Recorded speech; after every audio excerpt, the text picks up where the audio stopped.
Franchement, je vais pas t'apprendre à faire un documentaire, je vais juste t'apprendre à pas péter un câble. C'est la 3e prise. J'avais filmé avant et tout s'est supprimé. Il me reste 14%. Hey, hey. J'en ai trop marre. Il est 20h45. Je viens de passer la journée à travailler sur le documentaire. Et tu sais quoi, tu mérites de savoir comment j'avance. À côté de ça, j'ai aussi envie de décorer mon appart pour Halloween parce que c'est ma fête préférée et qu'on a commencé les décos avec mon mec, ça va être tellement beau. Donc qu'est-ce que j'ai ici? J'ai un tas de feuilles, ok? J'ai du fil de pêche. On va prendre le fil de pêche et on va attacher les feuilles au fil de pêche. Comme ça, ensuite, on va fixer le fil de pêche sur le plafond et ça va faire comme s'il pleuvait des feuilles dans la maison. Voilà. Peut-être que j'ai raté ma carrière de Valérie Damido.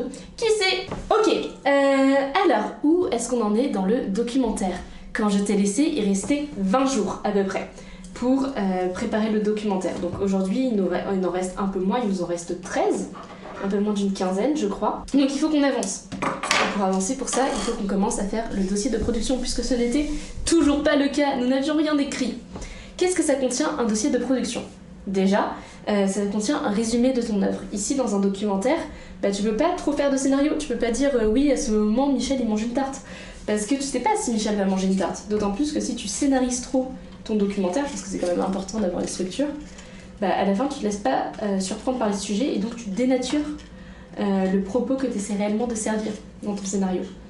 Donc, quand même, le but là-dedans, c'est d'avoir une structure solide qui se tient pour que toi et les techniciens avec qui tu travailles sachent où vous allez, une structure solide qui se tienne pour que on ait envie d'investir dans ton film, ici qu'on obtienne la bourse de création. Et puis, mais il faut te garder un certain espace de création, sinon personne veut de ton film. Il y a aussi la note d'intention qu'il faut écrire. Globalement, c'est pourquoi est-ce qu'il faut qu'on donne de l'argent à ton film, parce que des films sur l'immigration, il y en a 10 000, des courts-métrages encore plus, et ils sont pas toujours de super bonne qualité, parce que souvent, le souci avec un documentaire, c'est que si ton objet social est trop fort, mais que tu laisses pas de place à la création, tu fais pas réellement un film, tu fais même pas... tu fais tout au plus un bon reportage TV, quoi. Donc dire pourquoi est-ce qu'il faut qu'on me donne la thune à moi et pas à d'autres, c'est pas quelque chose qui est facile. Les autres films méritent d'exister aussi. C'est juste que j'ai besoin de l'argent et qu'a priori on va être en compétition. J'essaie de l'écrire là, mais je meurs d'un gros sentiment d'imposteur. Donc qu'est-ce qui me reste globalement pour pouvoir me dire oh là là, je suis un peu utile à ce film, je suis pas une réalisatrice qui reste assise dans le canapé et qui panique. Il reste trouver une directrice de la photographie. Parce qu'on était parti sur une meuf et finalement ça va pas se faire à cause d'un conflit d'emploi du temps. Et sincèrement, vendredi soir, quand j'apprends que la meuf finalement ça va pas le faire, qu'on va pas pouvoir poser avec elle, je suis paniquée. Et du coup, qu'est-ce que je fais? Tu l'as certainement vu sur mes réseaux, sur Instagram, sur Facebook, sur LinkedIn, frère. Sur LinkedIn. Je mets un post pour dire ok, on recrute, on a trop besoin d'une directrice de la photographie ou d'un directeur, venez. Là intervient Super Mathieu, bonjour à toi Super Mathieu, qui me dit écoute meuf, j'ai une pote, je pense que ça va t'intéresser. En effet, je contacte la pote, elle a l'air trop sympa. À côté de ça, il y a d'autres copains qui me préviennent, qui disent ouais j'ai trouvé X, ça, moi je veux bien me bouger, je veux bien essayer. Et du coup le lendemain, dimanche, je fais passer des entretiens. C'est trop bizarre parce que j'ai vraiment... J'étais là en mode bon écoutez, vous avez plus d'expérience technique que moi, mais c'est moi qui vais décider si oui ou non on entre dans le film. C'était absolument ridicule comme situation. Mais j'ai adoré discuter avec les gens et je me rends compte que c'est vraiment quelque chose que j'aime. Genre constituer des équipes et voir où est-ce qu'on peut aller et ce qu'on peut créer. Et du coup on est tombé sur la pépite qui avait déjà bossé sur un documentaire sur les migrants qui est en salle aujourd'hui. Elle s'appelle Léna. Elle est trop mimes et je sens qu'on va faire du super travail ensemble. Salut, c'est la Naïma du futur. Petite pause dans la vidéo pour vous dire qu'on va pas travailler avec Léna finalement. C'est un souci d'emploi du temps. Donc un peu triste, un peu nul. Mais ouais, malheureusement on peut pas contrôler ces facteurs. Donc aujourd'hui on est bien parti pour terminer le moodboard, pour terminer la photographie. Par ailleurs, pour ça il fallait qu'on entre en contact avec notre sujet qui s'appelle Azumane Sissoko, qui est l'un des fondateurs de La Voix des Sans-Papiers. Et puis il me dit comme ça, mais vous savez, moi je suis déjà apparue dans un documentaire. Quoi? En gros, au moment où La Voix des Sans-Papiers se créait, en 2004. Il y avait une dame qui suivait justement Azumane dans sa lutte pour avoir des papiers, tu vois. Et c'est là, en fait, que ça devient super important d'avoir un bon mood board et avoir une bonne note d'intention, parce que ton film, 10 000 personnes pourraient le faire. De 10 000 manières, il pourrait exister. Ton film n'est pas important. Ton film, l'humanité pourrait très bien s'en passer. De ton film, personne n'en a besoin. Pourtant, tu veux quand même le faire. Et ben là, il va falloir que tu montres ce qu'il a de singulier. Et aujourd'hui, c'est ce qu'on essaie de travailler. Grâce à Louise, on a vachement avancé sur toutes les parties administratives du film. Sincèrement, sans elle, je saurais pas quoi faire dans ce dossier. Déjà, elle a la technicité que moi j'ai pas, parce que c'est ses études. Elle a des connaissances et des formulations que nécessairement j'ai pas. Mais c'est pas tout, parce que pour avoir les fonds du musée de l'immigration, il faut pas juste se contenter de rendre un super dossier de prod et leur dire voilà, moi je vais faire un super film. Tu peux pas te contenter de dire voilà, je fais un film. Non, parce qu'il faut aussi qu'ils tirent un truc en retour. Et ça passe par 2 autres éléments dans le documentaire qui sont d'abord un carnet de bord, globalement pour dire ce que tu fais, ton documentaire qui permettra aux archives du musée de l'immigration de savoir comment est-ce qu'on construit, comment on fait de la recherche autour des questions migratoires. Et puis la deuxième partie, c'est animer des ateliers pour enfants. Oh, waouh! Et il est pas si mal, hein! Elle est pas si mal, ma guirlande. Je pense que je vais remonter cette feuille, parce qu'elle tombe sur l'autre, mais... j'ai des super idées. Pardon, mais bravo moi. Je devrais pas faire des films, je devrais faire des guirlandes de feuilles mortes, en fait. C'est vraiment... ça devrait être ça, mon seul but dans la vie. Du coup, j'ai commencé à trouver des ateliers, et c'est sur ça que j'ai bossé aujourd'hui. J'ai fait un rapport de notre rencontre avec Azumane, ce qui va nous donner un terreau, en fait, des questions qu'on veut explorer, parce que notre but c'est de construire ce film avec les militants de La Voix des Sans-Papiers. Le souci c'est que si tu construis le film avec les sujets, il y a forcément des trucs qui toi t'intéressent, mais eux veulent pas trop montrer. Et c'est là en fait qu'on veut jouer. Parce que le but c'est pas de violer l'intimité des gens, absolument pas, mais c'est s'intéresser au pourquoi est-ce qu'ils veulent pas nous montrer ça. Et ce pourquoi, les choses que les gens veulent pas nous montrer, c'est possible grâce à la rencontre avec Monsieur Sissoko. Donc c'est super important de d'écrire et de faire une synthèse de ce qui a été dit pendant ce premier rendez-vous. Par la suite, on va faire de l'observation et dans les semaines qui arrivent, on va aussi faire de la photo. Là, pour construire le mood board, tout simplement. Sympa, hein? J'aime trop. Pour construire le mood board de ce que le film va devenir. Voilà. Ça fait 1 heure qu'on fait ça. Je suis super contente aussi d'avoir fait cette activité parce que déjà ça m'a permis de te parler du documentaire sans que ça soit trop chiant. Et à côté de ça, j'aime tellement l'automne. Je passe littéralement l'année à attendre que l'automne arrive. Genre vraiment, c'est ma saison préférée. Et une fois que l'automne est là, j'ai toujours la sensation de ne pas en profiter parce que je fais 10 000 choses à la fois. En fait, l'automne, c'est aussi mon moment de pic d'énergie. Je sais pas si toi ça te fait ça, mais déjà c'est en rapport avec l'année scolaire un peu, parce que forcément je suis encore calquée sur le rythme scolaire. Mais mon énergie change en fonction des saisons. En automne, j'ai une pète d'énergie. Au printemps, j'en ai plein. Mais en hiver et en été, comme c'est des moments qui sont genre trop extrêmes, il fait trop chaud, ou il fait trop froid, il y a trop de lumière, ou il n'y en a pas assez, mon corps est complètement déboussolé. Et l'automne, c'est vraiment la période de luminosité parfaite, de température parfaite pour qu'une Naïma thrive. L'idée des vlogs de base, c'était quand même de marquer le temps qui passe. Parce que je pense...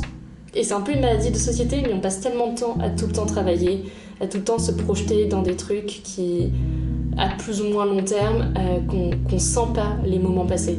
On n'a plus de repères. Et c'est un truc tout bête, mais je pense beaucoup aux religieux dans ce type de situation. Parce qu'avant, l'église, ça servait à quoi? Ça servait à rythmer et organiser la vie d'une communauté. Et à partir du moment où il y a une sécularisation de la société, t'as plus de repères pour organiser le temps et les pratiques, bah t'as une perte de sens. Et c'est pas forcément l'église, hein. L'église on s'en fout, ça peut être autre chose en tant que tel, ça peut être, je sais pas, des petits rituels aussi bien politiques que des rituels de vie, chacun a ses propres moments. Mais en fait c'est super important de re-ritualiser sa vie. Et décorer mon appart en automne, bah c'est un instant de rituel. C'est moi qui dis à mon cerveau, et au rythme que je m'impose constamment, là ça suffit. Là on respire. Et c'est pour ça que je filme. J'ai pas ce rapport un peu nul à la nostalgie de « oh non, c'est passé, je n'ai pas profité sur le moment ». Parce que je sais que quand je reverrai ces vidéos, bah, je me dirai « putain, j'ai vécu ». Et c'est un peu nul, tu vois, parce que j'ai que 21 ans. Mais, et puis toi et moi, enfin tous les deux, je sais, toi qui regardes qu'on est extrêmement jeunes, mais 21 ans, c'est énorme. 21 ans, regarde ce qui s'est passé, genre, à l'échelle de la planète Terre, à l'échelle de la technologie, à l'échelle de... l'histoire, 21 ans, Enfin, il y a tellement de cycles de vie qui ont commencé, il y a tellement de cycles de vie qui se sont terminés en 21 ans. Au moment où je te parle, il y a des millions de cycles de vie qui se terminent. Il y en a des millions qui commencent. Mais à l'échelle de l'univers, c'est rien. Et donc c'est dans cette constante temporalité un peu duel qu'il faut expérimenter. Parce que ton projet de vie, que ça soit un documentaire, que ça soit un livre, que ça soit juste remplir des fichiers Excel parce que ça te rend heureux, que ça soit révolutionner le commentaire de la philosophie de Bergson, là, ton projet de vie, il a de sens que s'il s'inscrit dans une vie, dans une temporalité. Parce que c'est la seule chose matérielle, c'est le seul moment où tu peux dire là ça veut dire quelque chose. Parce que ça s'inscrit dans une temporalité. Sauf qu'on est tellement occupé à poursuivre ces projets qu'une fois que la temporalité est détruite, qu'elle est dématérialisée, qu'elle n'a plus de sens, que c'est juste des journées qui s'enchaînent, alors le projet n'a plus de sens. Toute notre vie est engagée dans une perte de sens. Et j'ai pas envie de vivre ça. J'ai envie de me rappeler pourquoi à chaque instant je me lance dans des trucs qui sont épuisants parce que je peux, parce que je suis en vie, parce que je suis là. Il est tard. Du coup, on part sur, on part sincèrement sur la philosophie de comptoir. On va accrocher ces guirlandes parce que j'ai plus 4% dans cet appareil photo. Opération avortée. Je suis vraiment trop petite, donc il faut que mon mec le fasse à ma place. Et je vais pas aller chercher l'échelle de l'immeuble à 23h, quoi, c'est pas possible. Bon les mecs, on va dormir là, c'est pas possible. Bonne nuit. Il est 6h du mat. Je suis très fatiguée. Je vais me faire un thé. On va aller à la piscine. Et ensuite au taf. Ce matin, je vais y aller plus tôt que prévu. Parce que à l'heure où je suis censée commencer la journée, il y a la vente des places pour le concert d'Arctic Monkeys. Et j'ai envie de les avoir. Du coup, je vais plus tôt. Voilà.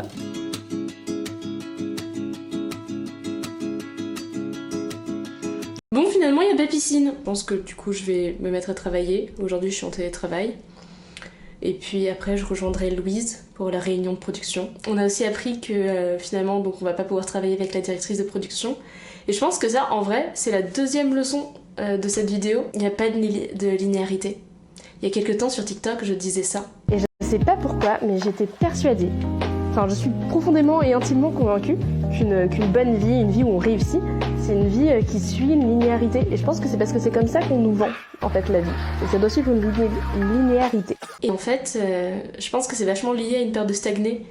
J'étais, sincèrement, là, je suis un peu dans un état mental où je me dis que je suis prête à prendre la première directrice photo qui se présente, ou le premier directeur, parce que je veux absolument avancer, quoi. J'ai trop peur de pas pouvoir remplir le doc, de pas que ça ressemble à un truc que j'ai envie de faire. Et c'est justement pour ça que je pense que faut pas que je fonctionne comme ça. Parce que ça va couper la sincérité du documentaire, ça va donner quelque chose d'un peu fake, d'un peu forcé, et c'est peut-être ça le souci de la linéarité. En fait, quand on nous dit qu'il faut continuer à avancer, peu importe ce qui se passe, qu'il faut s'en tenir au plan, bah on enlève la sincérité.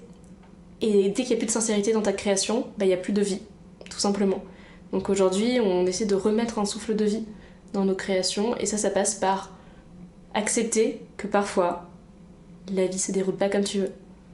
Et que c'est par la suite que tu te traceras un chemin. Et c'est une leçon que je suis en train d'essayer d'apprendre, qui est pas facile. Allez, je me mets à bosser.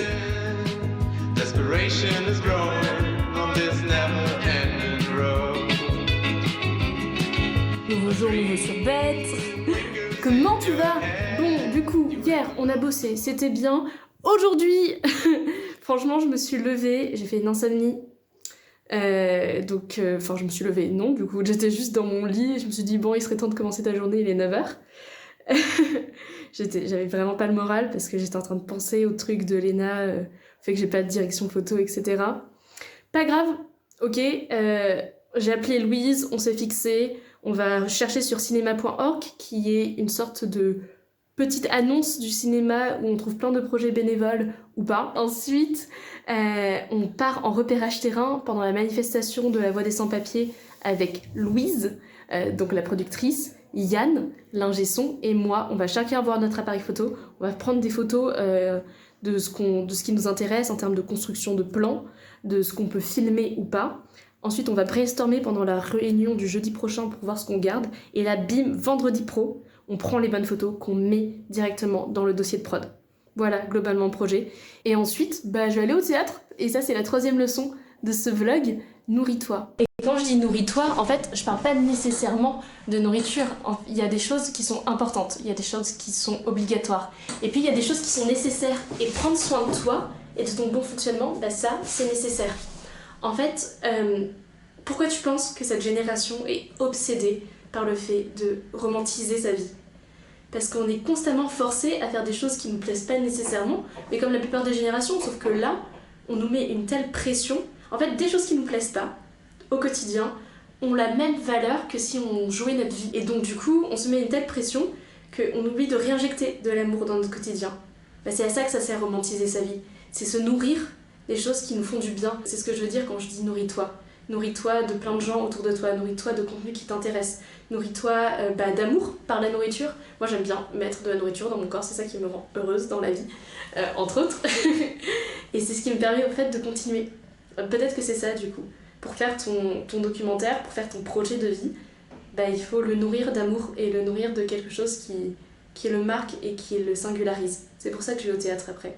Parce que si je continue pas à avoir cette envie et cet amour pour la création, j'ai plus rien à réinjecter dans la production finale, et à la fin ça donne quelque chose de vide et de creux, et peut-être que ça sera divertissant, mais ça dira rien, ça sera un peu comme un film Marvel. Voilà. On your own in the prison of your past, you try to forget, but the fear keeps coming back. Love is a never-ending game. 19h, là on sort de la réunion avec les militants de la Voix des Sans-Papiers. C'est pour voir comment on interagit avec les militants, quelles sont les phases qu'on va vouloir développer. Ça va être l'occasion ensuite de pouvoir savoir quelles photos on va prendre la semaine prochaine pour le dossier de prod. Voilà, t'as un truc à rajouter, Yann? Mais moi qui suis de l'équipe technique, en fait, c'est méga intéressant, c'est des sujets qui me passionnent. Mais en fait, il y a une sorte d'illégitimité, je trouve. Si je suis de l'équipe technique, qu'est-ce que je fous à la réunion? Mais en même temps, c'est passionnant. Voilà. On a besoin de toi pour construire le film, il faut que tu saches de quoi on parle. C'est pas faux non plus. Puis t'as pris des photos. Oui, j'ai pris des photos. 1 hour later. Maintenant on file au théâtre, très rapidement. Je suis un peu à la bourre, je crois. C'était trop bien, c'est super intense ces journées-là. En fait, j'ai l'impression que le matin, il se passe jamais rien dans ma vie.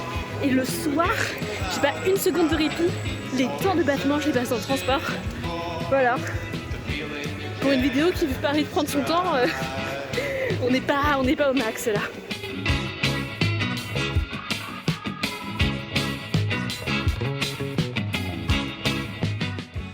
Sachez que j'ai vraiment abandonné l'idée de faire un plan correct. Je reviens d'une pièce de théâtre qui a été jouée pour le Festival d'automne. Alors si tu sais pas ce que c'est, le Festival d'automne, en gros, c'est comme un festival de musique à Paris, mais avec des pièces de théâtre et de la danse.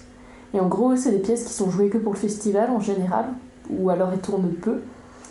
Et c'est trop bien parce que c'est vraiment l'occasion sur un mois de voir plein de pièces ultra intenses et excellentes, parce que c'est tellement dur de faire partie du Festival d'automne quand t'es une pièce qui est montée. Et là, je suis allée voir une pièce que j'avais trop envie de voir déjà, parce que c'est une pièce qui est montée au sein de l'Odéon. Et l'Odéon, en termes de mise en scène, c'est les big boss. Vraiment, j'ai jamais été déçue par la mise en scène d'une pièce à l'Odéon. J'étais déçue par une pièce que je suis allée voir là-bas, sur les dizaines. Et la mise en scène était quand même géniale, tu vois. Et donc là, j'avais trop envie de la voir, et le sujet était incroyable. En gros, c'est une mise en scène de témoignages récoltés de travailleurs humanitaires, de Médecins sans frontières et de la Croix-Rouge. Et j'avais repéré la pièce des mois en avance, mais je savais pas, tu vois, que les pièces partaient si vite. Et là, une dinguerie. La veille du moment où la pièce se joue, il y a une place qui se libère, parce que j'étais sur le fil d'attente, donc place qui se libère. Bim, je dis oh putain, je vais tout au fond, et en fait on voyait super bien la scène, parce que c'est pas dans la salle de l'Odéon, dans le 6e arrondissement, c'est dans la salle de l'Odéon à côté de Porte de Clichy, et du coup c'est une salle avec les gradins qui sont en pente, du coup les personnes du fond voient super bien la scène quand même, donc ça c'est trop chouette. Et la pièce était sublime. Faut savoir que moi je prends constamment des notes quand je vais au théâtre, du moins j'essaie, parce que ça me permet de de retenir la scénographie, d'essayer de me rappeler de ce que j'aime, de ce que j'aime pas.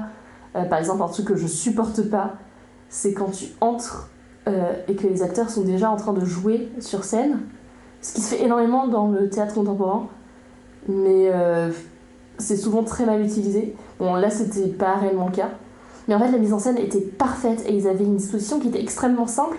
Une tente, en fait, un grand drap blanc qui reprenait la forme de montagne, qui était suspendu à des poulies comme ça, et qui évoluait et qui s'ouvrait de plus en plus en même temps que l'émotion et la pièce avançait.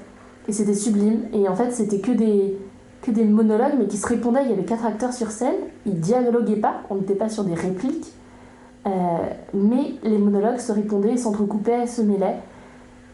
Et j'aimerais tellement que vous puissiez le voir, mais c'est aussi ça qui est beau dans le théâtre, c'est l'instantané. Et moi, je suis tellement amoureuse du théâtre. Et là, on était dans un instantané pur et de beauté si forte.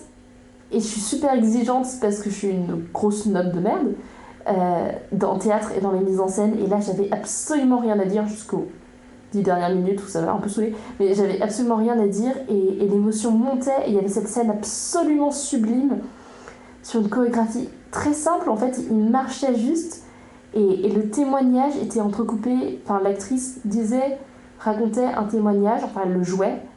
Et elle entrecoupait ça d'un chant dans une langue que je connais pas. En vrai, c'était peut-être de l'hébreu. Bon, je sais pas, en tout cas, c'était dans une langue absolument sublime. Et elle chantait, elle avait une voix qui emplissait toute la salle. Et c'était tellement beau. Et à côté de ça, il y avait un percussionniste qui jouait. Et alors que le chant se termine, parce qu'on raconte des scènes extrêmement dures, extrêmement cruelles quand même. Et il joue, il fait monter la tension et noir. Et j'aurais voulu que la pièce se termine comme ça. Et ensuite, ils ont continué genre, à raconter 2-3 autres trucs.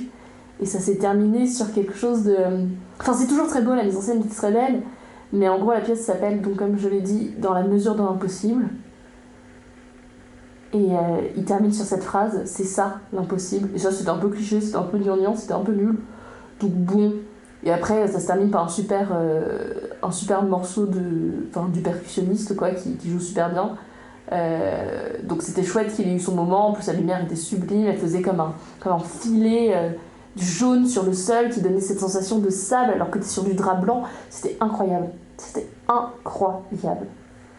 Voilà.